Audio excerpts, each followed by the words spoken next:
Hello बच्चों, let's read this question. The question is ammonia is liquefied more easily than N2 hence, and the options are van der Waals constant A of ammonia is greater than van der Waals constant of N2 and van der Waals constant B of ammonia is greater than van der Waals constant B of N2. तो इसी type से हमें तीन options दिए हैं, हमें इन options में से बताना है कि कौन सा करेक्ट ऑप्शन होगा. तो यहाँ पे हमारा की कॉन्सेप्ट क्या हो जाएगा. इन्होंने यहाँ पे क्या बोला है कि जो अमोनिया है वो इजीली लिक्विफाई हो रही है N2 से. तो यहाँ पे की कॉन्सेप्ट क्या हो जाएगा, significance of van der Waals constant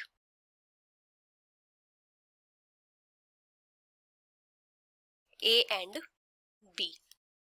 अभी अगर हम बात करें van der Waals constant A की, van der Waals constant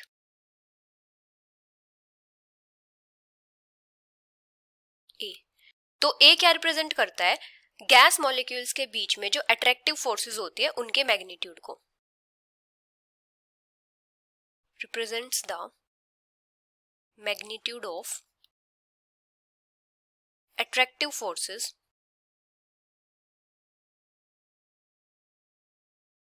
present between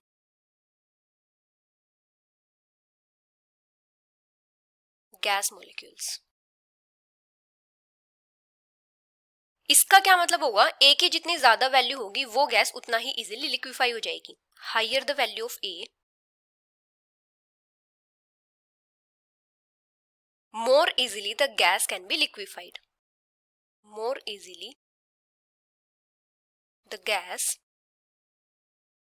can be liquefied. मतलब A की जितनी ज्यादा वैल्यू होगी उसका मतलब क्या होगा, गैस मॉलिक्यूल्स के बीच में उतनी ही ज्यादा इंटरमॉलिक्यूलर फोर्सेस ऑफ अट्रैक्शन होगी और वो गैस उतना ही इजीली लिक्विफाई हो जाएगी. अभी अगर हम बात करें van der Waals constant B की, van der Waals constant B, तो जो van der Waals constant B होता है ये क्या रिप्रेजेंट करता है, effective size of gas molecules. Represents the effective size of gas molecules. मतलब B की जितनी ज्यादा वैल्यू होगी इसका मतलब क्या होगा, गैस मॉलिक्यूल्स का उतना ही ज्यादा साइज होगा. Higher is the value of B, larger is the size, larger is the size and smaller is the compressible volume, and smaller is the compressible volume. मतलब वहां पे कंप्रेसिबल वॉल्यूम उतनी ही कम होगी तो उस गैस को लिक्विफाई करना भी डिफिकल्ट होगा. And more difficult